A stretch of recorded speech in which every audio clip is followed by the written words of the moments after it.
শত বছর পুরনো একটি গ্রামীণ হাট। নদীর কলতান, মাঝিদের হাকডাক আর শত বছরের স্মৃতিমাখা মাটির গন্ধ। স্বাগতম আপনাকে মানিকগঞ্জের এক জীবন্ত ইতিহাসে ঐতিহ্যবাহী গিওর হাট। আজ থেকে প্রায় কয়েকশো বছর আগে, যখন নৌপতি ছিল বাংলার অর্থনীতির ধমনী, তখনই ধলেশ্বরী নদীর কোল ঘেঁষে গড়ে ওঠে এক বাণিজ্য কেন্দ্র।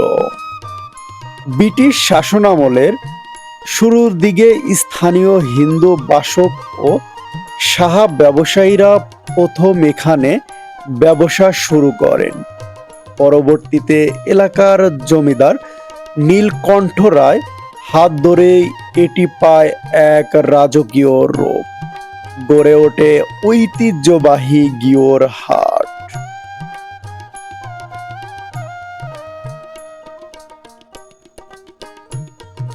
একসময় এই হাটের গুরুত্ব ছিল অপরিসীম। এখান থেকে নদীপথে বড় বড় গয়না নৌকায় করে সরিষা, তামাক আর নীল চলে যেত কলকাতা কিংবা আসামে। গিওরের সরষার তেলের ঝাঁজ আর তামাকের সুখ্যাতি ছড়িয়ে পড়েছিল পুরা মহাদেশে। বলা হতো সেকালে এই হাটের লেনদেন হতো স্বর্ণের মোহর আর রূপার মুদ্রায়। কিন্তু গিওর হাটের আসল পরিচয় তার নৌকা। বর্ষা এলেই এই হাট রূপ নেয় দেশের অন্যতম বৃহত্তম নৌকার মেলা।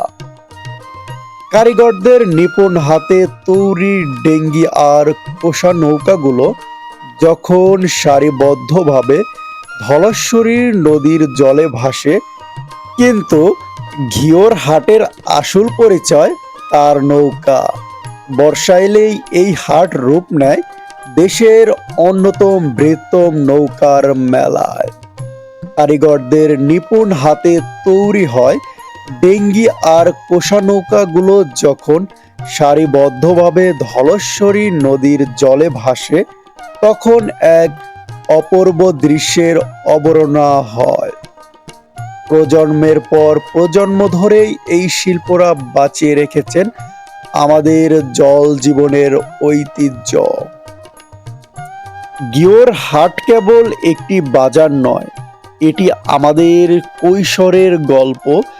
ধলেশ্বরীর প্রতিটা ঢেউ আজও যেন প্রতিদ্বন্দ্বিত হয়ে আদি বাংলার এক সমৃদ্ধ বাণিজ্যিক স্থাপন।